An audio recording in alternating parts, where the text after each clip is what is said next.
Molweni ngamkela kwaMgobhozi TV. So kule video sizothetha ngolwandle kunye ne-girlfriend yakhe ebizwa ngoNokwanda Luthuli. Now nakhe ndenza ivideo ithetha ngolwandle naloNokwanda caba kukho intombazana ulwandle ekuthiwa unayo, and then ke kukwakho nengxelo ezithi uNokwanda lo sizothetha ngaye ukhulelwe, so ulwandle ingathi akamnakanga ubhizi nale ntombazana intsha. So ke uNokwanda kwenziwa i-lives waziphika zonke zonto nento yobukhulelwe wathi akazuyiconfirma, and then wanika impression yokuthi yena nolwandle base right. So ke uNokwanda yewenza i-Q&A on Instagram ba abantu they can ask her anything. Hey, ayisana girl uyafuna siyazile mo ngaye nolwandle, so ke sizomnika i-airtime. So nansi ke i-Q&A nani nizivele aba-curious ukwazi. Uthe omnye, you are beautiful, how did you meet ulwandle? Wathi kena ke enkosi, yo indaba inde kodwa sahlangana ngo-cousin wakhe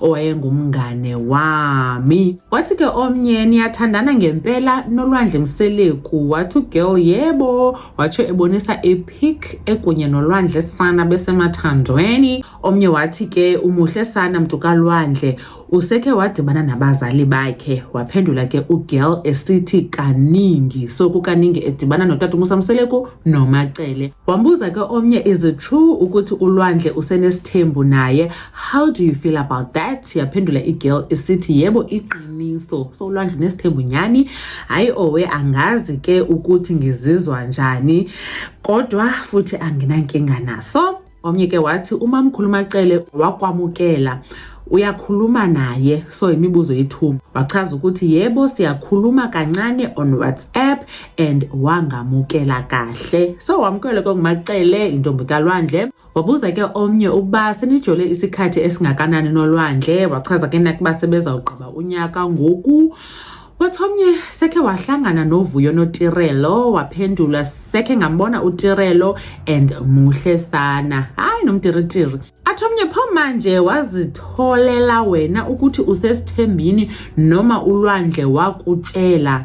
Wafila njani wena? Waphendula ugirl esithi wangitshela angibanga nankinga ngoba ngangena ngazi vele. So ulwandle nawamxela bakena ke ngumfana wesithembu okanye uzoba nesithembu, so she must expect ukuthi uzaba namantombi amaningi.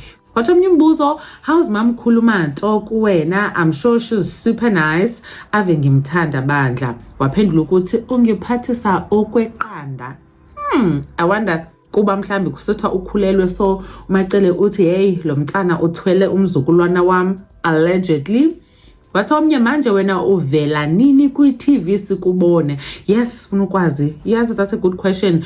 Waphendula ke wathi angazi. Wabuza ke omnye esithi usakhe wahlangana nama-siblings kalwandle oSne noMpilo? Waphendula igele esithi uSne hleli ngimbona, uMpilo cha. Hayi ke lokhu uMpilo nguBeyonce chomi, bungazofana umbone nje. Wabuza omnye umbuzo ke omnye sithi kanti ungakanani kini ma uhamba uthi uyapi ma uya kubo lwandle? Wathi girl lol ngimdala ngiyasho ukuthi ngiya eShepstone kulwandle. Uyayiva yonke? Hey yama 2000.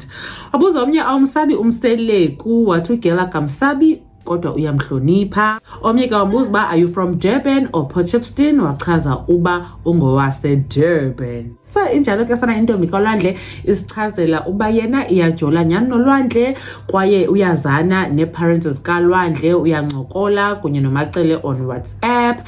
uMseleku akamoyiki uyamhlonipha, sesuka ukuya khona wasibonisa nefoto epha kwaMacele. Eyoba ke uzawuphuma neTVini akaxelanga, uthe naye akayazi, mhlambi ke uzovela kuyizingane zesithembu mhlambe akazovela, so obviously naye mhlambi if it's gonna be a surprise akazosixelela.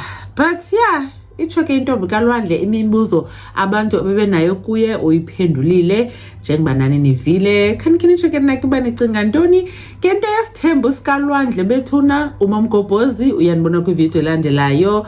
Bye.